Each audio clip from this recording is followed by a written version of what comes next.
নমস্কার, আমি মধুমিতা। আজকে নিয়ে চলে এসেছি খুব চটজলদি তৈরি হয় এরকম দুটো রেসিপি। এই রেসিপি দুটি আপনি বাচ্চাদেরকে বা বড়োদেরকে ব্রেকফাস্টে অথবা বাচ্চাদেরকে টিফিনেও বানিয়ে দিতে পারেন। তো চলুন দেখা যাক আমি কিভাবে এই রেসিপি দুটি তৈরি করি। পুরো ভিডিওটি দেখার অনুরোধ রইল। এর জন্য আমি এখানে নিয়ে নিয়েছি একটা পেঁয়াজ, কুচনো পেঁয়াজ এবং একটা কাঁচা লঙ্কা। বাচ্চাদের জন্য তৈরি করলে কাঁচা লঙ্কাটা দেবেন না। এখানে লাগবে আমার তার জন্য 3টে ডিম 3টেকে আমি ফাটিয়ে নেব। এই 3টি ডিম দিয়েই আমি প্রায় 6টি স্লাইস ব্রেডের টোস্ট তৈরি করে নেব। এটাকে খুব বেশি জোরে ফাটানোর দরকার নেই, বেশিক্ষণ সময় ধরেও ফাটানোর দরকার নেই, কেবল ভালোভাবে মিশিয়ে নিলেই চলবে। এদিকে আমার তাওয়া গরম হয়ে গেছে, দিয়ে দিলাম সরষের তেল। আপনারা সাদা তেল বা বাটার যেটা মনে হবে সেটা দিয়েও বানিয়ে নিতে পারেন।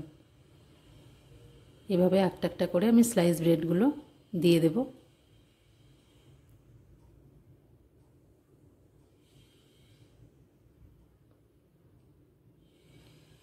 একটু জায়গা করে নিতে হবে। আমি 3টে দিয়েছি, আপনারা চাইলে 4টে একসঙ্গে দিতে পারেন। বাকি ডিমটা আমি উপর থেকে ঢেলে দিলাম। এই সম্পূর্ণ কাজটি করতে হবে আঁচটাকে একদম হাই ফ্লেমে দিয়ে। আঁচটা কমিয়ে দিলে এখানে চলবে না, আঁচটা কমিয়ে দিলে কিন্তু পাউরুটিগুলো সব নরম হয়ে যাবে। হাই ফ্লেমে করলে উপরটা বেশ ক্রাঞ্চি ভাব আসবে এবং খেতেও বেশ মুচমুচে হবে। এভাবেই উল্টে পাল্টে আমি 3টে ব্রেড স্লাইসকে ভেজে নেব। খুব বেশি সময় লাগে না, 1 থেকে 2 মিনিটের মধ্যেই টোস্টটা তৈরি হয়ে যাবে।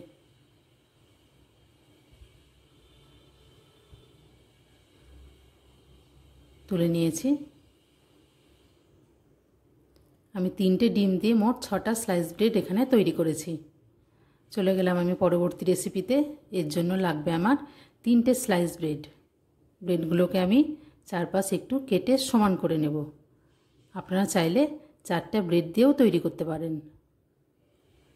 সেক্ষেত্রে সময়টা একটু বেশি লাগবে।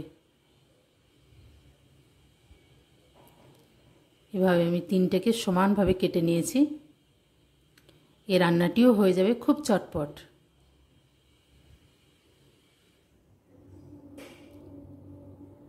হয়ে গেছে আমার 3টে ব্রেড নেওয়া। এদিকে আমার প্যানটা গরম হয়ে গেছে, আমি দিয়ে দিয়েছি 1 টিস্পুন বাটার। আপনারা এটা ঘি বা সাদা তেল দিয়েও বানিয়ে নিতে পারেন।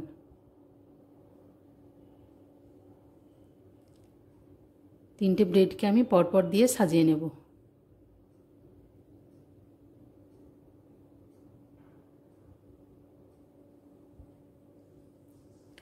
এই কাজটিও করতে হবে হাই ফ্লেমে, ফ্লেমটা কমিয়ে দিলে চলবে না। উপর থেকে দিয়ে দেব আরও কিছুটা বাটার।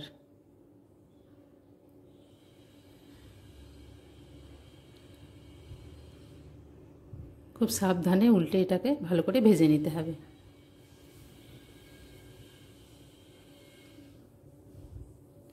হাই ফ্লেমে দিয়ে ভালোভাবে ওপর এবং নিচ দুপিঠই লাল করে ভেজে নিতে হবে।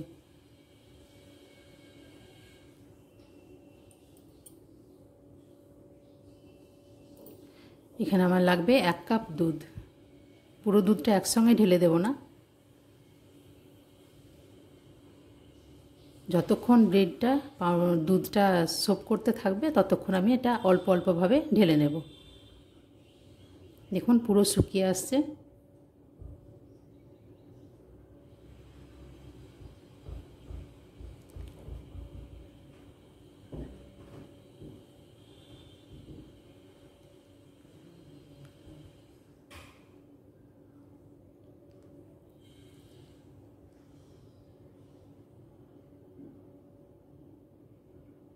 দিয়ে দেবো আরও একবার। মোট 4বারে আমি 1 কাপ দুধ মোটামুটি দিয়ে ফেলেছি, কেবল 2 চামচ মতো এখনও বাকি আছে, ওটা আর দেওয়ার দরকার নেই।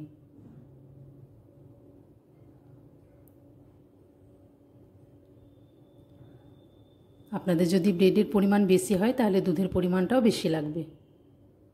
এখানে আমি দিয়ে দেবো 1 চামচ মধু, স্বাদটা একটু বাড়িয়ে দেওয়ার জন্য, একটু মিষ্টি ভাব নিয়ে আসবে। আপনারা চাইলে মধুর জায়গায় গুড় দিয়েও খেতে পারেন। খুব ভালোভাবে, এই সময় আমি আঁচটা কমিয়ে দেব, নইলে মধুটা পুড়ে লেগে যাবে। দেখুন তলাটাও খুব সুন্দর ছেড়ে যাচ্ছে।